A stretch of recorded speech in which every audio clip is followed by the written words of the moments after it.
how much do I need for retirement? And I always tell them, only you can answer that question because I don't know how you live. Ideally, you could work with a financial advisor to help put together a plan, but I recognize the majority of workers will not work with an advisor. But regardless of your age or financial status, everyone can follow these steps. First, enroll in your employer-sponsored retirement plan. Second, contribute as much as is comfortable, but at least try to maximize the employer match. And invest at least at a moderate risk level. Now, I understand that many people are risk averse, but if you are behind in savings, your investments will need to earn acceptable returns.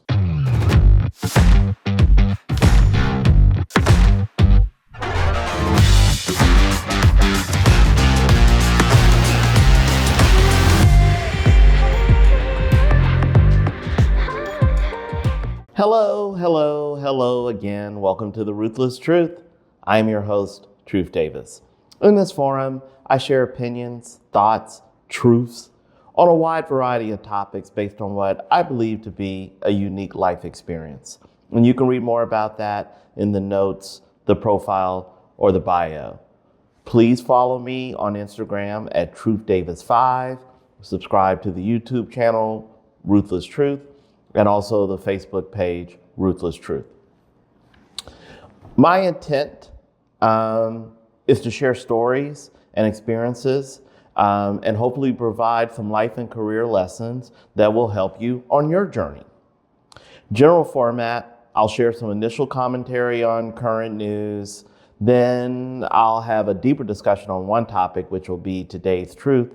And then I like to finish with an American history fun fact.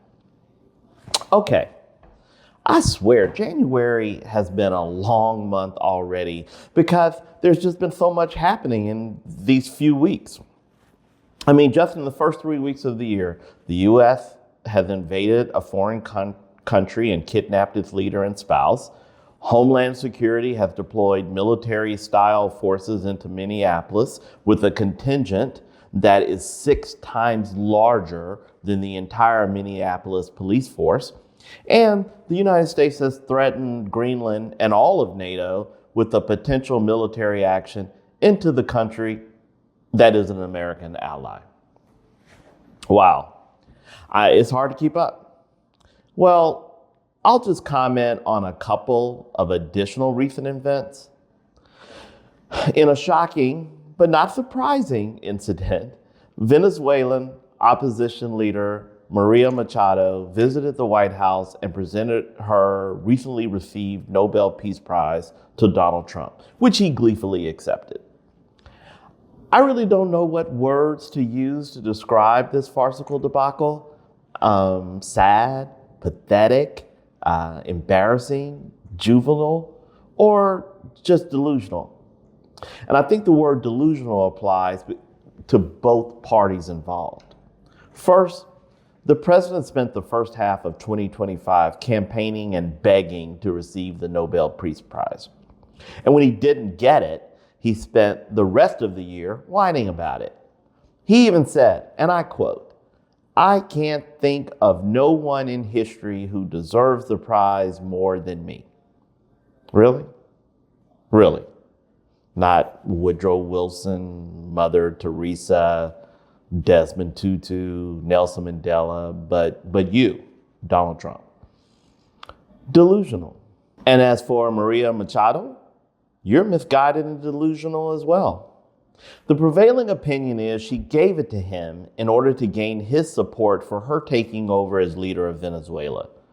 Immediately following the U.S. invasion, the president said he didn't think she was a strong candidate for the position because she doesn't have the support or respect within the country to be the leader. Not exactly a ringing endorsement, despite her overwhelming popularity among the opposition movement in Venezuela. So why did she give her Nobel Prize to the president? Well, most observers agree it was a desperate and obvious attempt to gain the president's favor and support for her as potential leader of Venezuela. Again, she too is delusional and apparently has paid no attention to the president's past response for people who sacrificed for him. With no notable exceptions, people who sacrifice their integrity and dignity in order to gain favor with the president don't receive anything in return. He often abandons them. See Rudy Giuliani, Mike Lindell, and Tim Scott, just to name a few. Ms. Machado will not receive additional support for that reason, and also for one other glaringly obvious reason. She's a woman. And the next time the president indicates he sees a woman as an equal will be the first time. She did it all for nothing and has lost the respect of many others, including me. Not that she cares what I think. Okay, staying with the Nobel Peace Prize.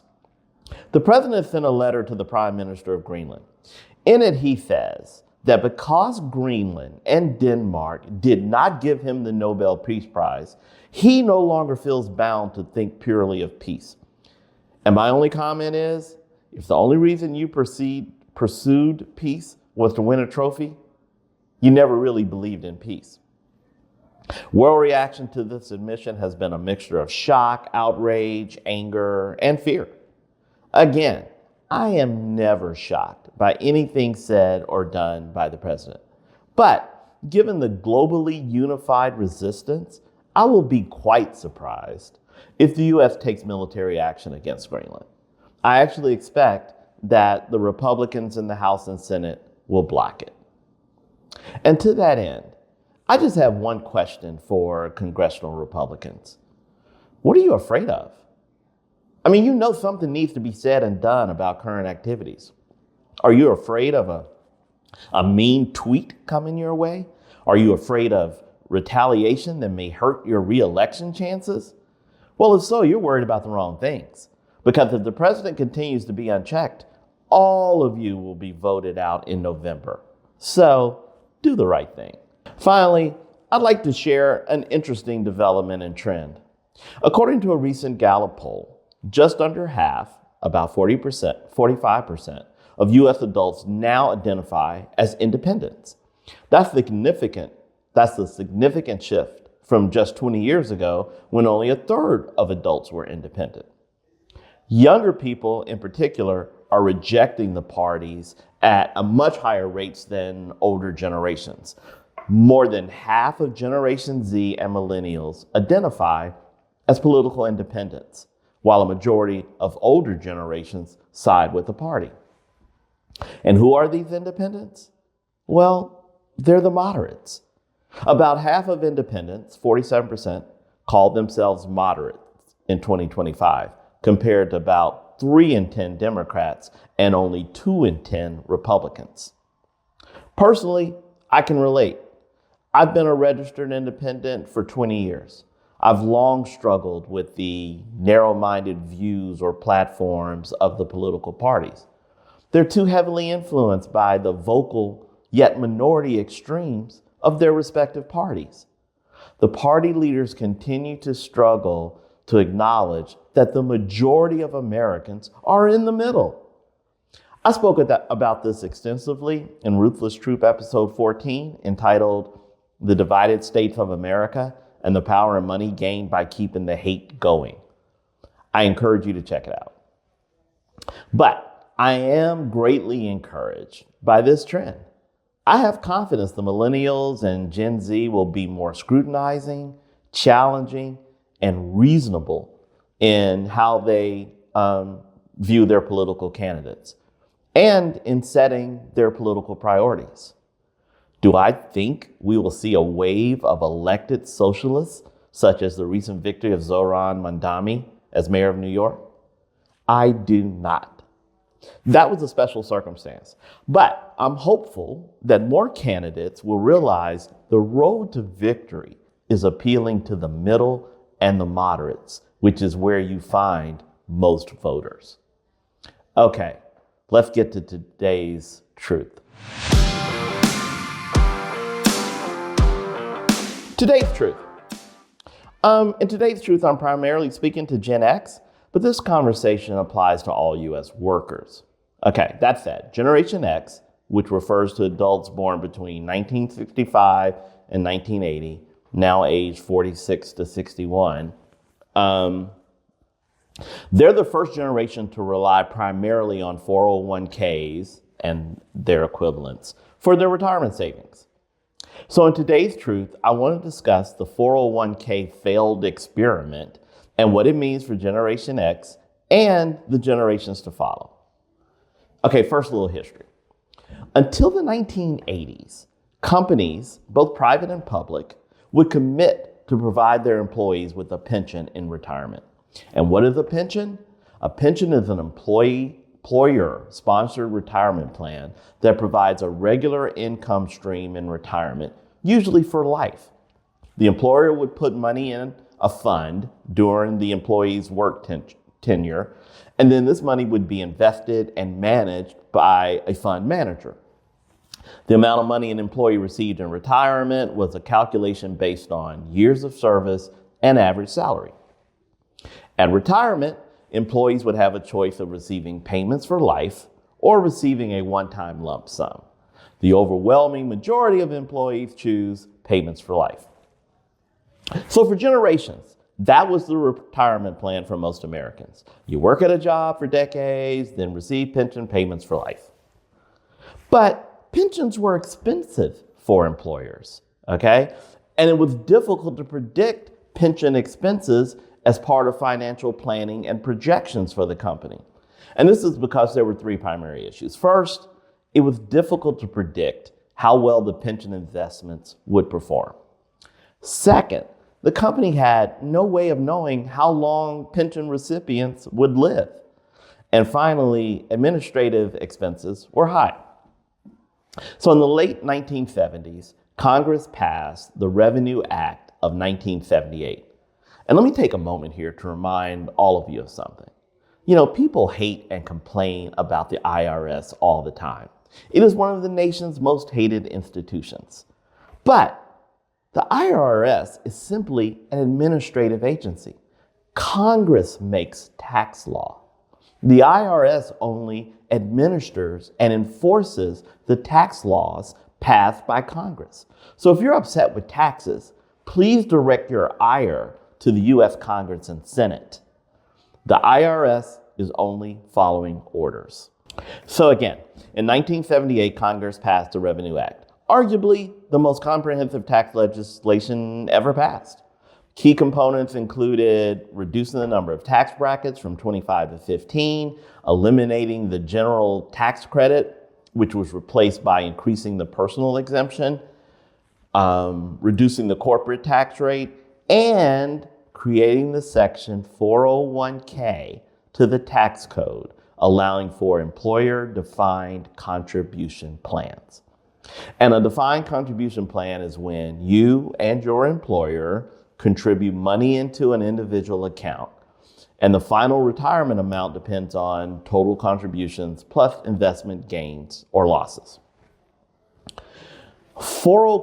This quote, 401ks were never designed as the nation's primary retirement system, said Anthony Webb, a research economist at the Center for Retirement Research. They came to be that really as a historical accident. You know, history has it that a benefits consultant named Ted Benna realized the provision could be used as a retirement savings vehicle for all employees. So in 1981, the IRS clarified that 401k plan participants could defer regular wages, not just bonuses, and the plans began to proliferate. In my opinion, employees were sold a bill of goods. You know, they were told they could take more control of their retirement planning by having the ability to make their own investment choices, manage their own accounts, all while receiving matching contributions from their employer. But here are the flaws with that plan. First, in general, most people are poor planners. Planning requires discipline that most people simply don't have. Second, 401k participation was optional. Far and away, the greatest investing benefit is time. People in their 20s and 30s have the opportunity to see significant gains from modest investments because of the benefit of time and compound interest. Small amounts invested early can grow to significant balances decades later. And then the final and greatest flaw was very few workers had the knowledge or confidence to make sound investment choices. But people in their 20s and 30s tend to live in the present. They see retirement as this thing way in the future. So while they have the option to invest early, many chose not to and prefer to take home as much money as possible today. It's not until they get into their 40s that they start to realize, hey, they missed an opportunity and now see they are behind. But at that point, time is not on their side, okay? So where are we now? Well, we're in a retirement crisis. Most Americans have not saved or invested nearly enough to support a comfortable retirement. Specifically, most financial advisors and analysts estimate that the typical worker will need approximately $1 million in savings for retirement. But most employee savings accounts are significantly below that target. I mean, the median retirement balance for workers age 45 to 54 is $115,000. And for those age 55 to 64, the amount is $185,000. But here's the scariest part. Almost a third of retirement or employees have no retirement savings. So what does this all mean? Are we really in a crisis? And what can we do about it? Okay, first, let's just take a breath and realize every generation has undersaved for retirement. Even when 80% of workers were receiving pensions, they still undersaved for retirement. Second, please know that every investor who ever lived has the same lament. I wished I'd started earlier. I wish I had saved more. Even if they started at 21, they wish they had started at 20. And last, it's never too late to get started. As I've said many times, few things in life happen without a plan. This is especially true for retirement. So how do you get started? Well, first you need to do some math. Look at how much you have, how much you owe, and how much you spend to get a baseline of your current financial condition, okay? Second, estimate how much income do you think you'll need in retirement? You know, most of my work is with retirees and people planning for retirement. And far away, the most common question I get is, how much do I need for retirement? And I always tell them, only you can answer that question because I don't know how you live. Some people can live on $3,000 a month, while there are others who would struggle on $13,000 a month. Only you know what you need. Ideally, you could work with a financial advisor to help put together a plan, but I recognize the majority of workers will not work with an advisor. But regardless of your age or financial status, everyone can follow these steps. First, enroll in your employer-sponsored retirement plan. Second, contribute as much as is comfortable, but at least try to maximize the employer match. And invest at least at a moderate risk level. Now, I understand that many people are risk averse, but if you are behind in savings, your investments will need to earn acceptable returns. Now, if your employer does not provide a plan, then you can open a traditional IRA and begin contributing. Also, look for ways to increase your income, whether that's changing jobs or taking a side gig. Also, reduce debt.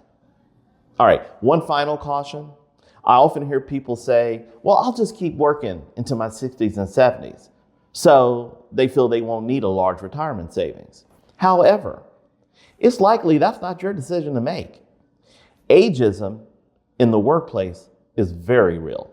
And many older workers are often surprised when their jobs are eliminated or they're simply fired. Also, you can't assume good health for the next 10 to 20 years. Life happens. That's why you need a plan. And then my last positive thought, younger generations are ahead of older generations in retirement planning. Millennials and Gen Z are starting earlier, saving more consistently, and showing higher engagement due to better plan designs like auto-enrollment. This suggests the current retirement crisis will be less so for future generations. Okay, let's get to today's American History Fun Fact. Today's American History Fun Fact.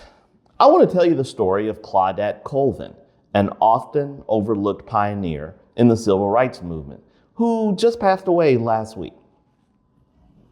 Claudette Colvin was actually born Claudette Austin on September 5th, 1939 in Montgomery, Alabama.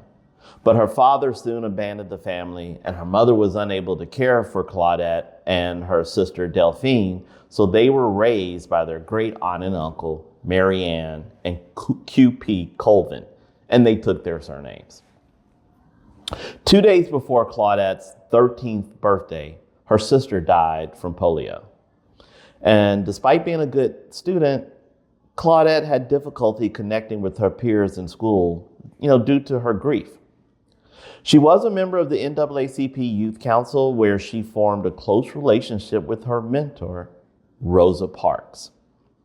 Now, like many students in Montgomery in 1955, Claudette relied on public transportation to travel to and from high school. And on March 2nd, 1955, she boarded a Highland Gardens bus and sat down near an emergency exit in a middle row. The bus soon filled with passengers, and at one point, a white woman was left standing. So the driver asked the black passengers to get up and move, and all of them did, except for Claudette. The driver called the police, and even after their arrival, 15-year-old Claudette Colvin refused to move.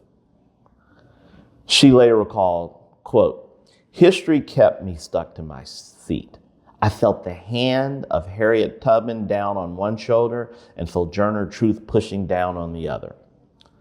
So Colvin was handcuffed, arrested, and forcibly removed from the bus. She shouted that her constitutional rights were being violated. Well, a group of black civil rights leaders, including Martin Luther King Jr., was organized to discuss Colvin's arrest with the police commissioner. She was bailed out by her minister, who told her that she had brought the revolution to Montgomery. Through the trial, Colvin was represented by Fred Gray, a lawyer for the Montgomery Improvement Association, which was organizing civil rights actions. She was convicted on all 3 charges in juvenile court.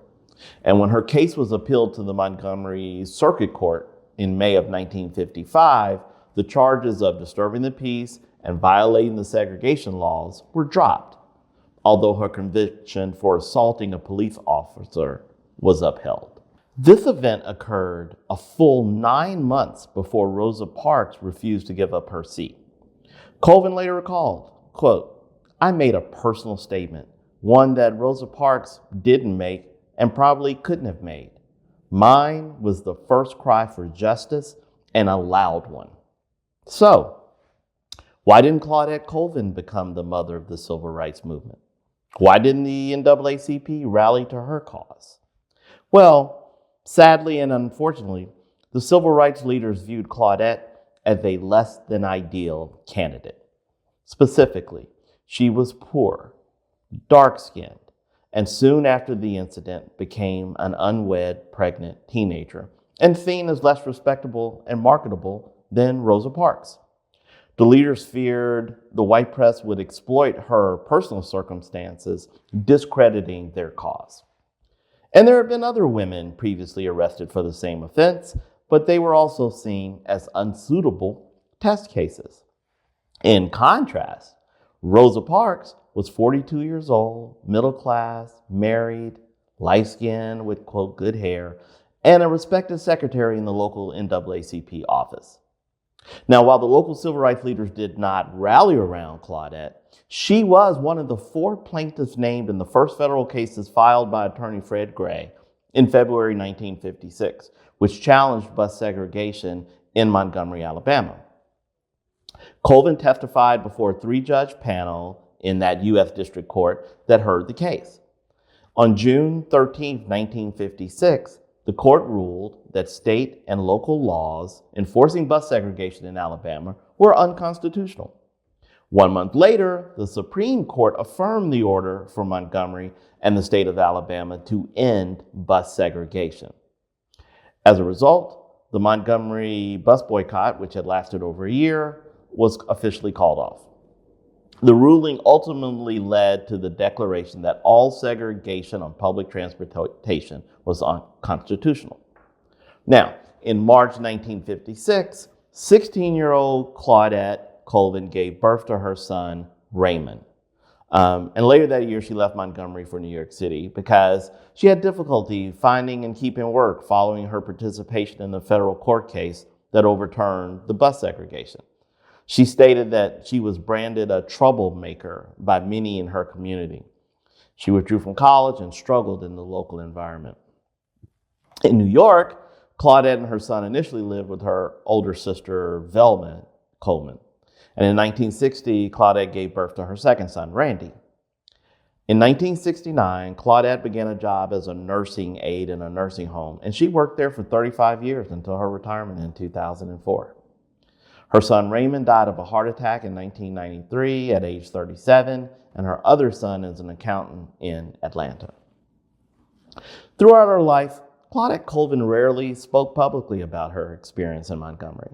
For most of her life, she lived in obscurity and was seldom mentioned in civil rights history accounts. She stated that she wasn't angry that she didn't receive more recognition, but instead expressed that she was disappointed.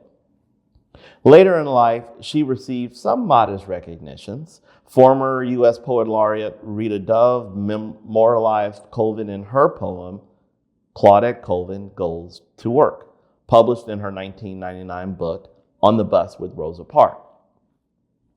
There was a young adult book entitled Claudette Colvin, Twice Toward Justice by Philip Hoos, what was published in 2009 and won the National Book Award for Young People's Literature. In 2010, the street Colvin lived on when she was a young girl was named Claudette Colvin Drive in her honor. And then in 2021, a mural honoring Claudette Colvin was unveiled along Claudette Colvin Drive in Montgomery, Alabama. Claudette Colvin died in Texas on January 13th, 2026, at the age of 86. So, that's all I have for you today on The Ruthless Truth. Thanks again so much for listening. Please follow me on Instagram at TruthDavis5. Subscribe to the YouTube channel, Ruthless Truth. And there's also a Facebook page, Ruthless Truth. Thanks again, and I will talk to you soon.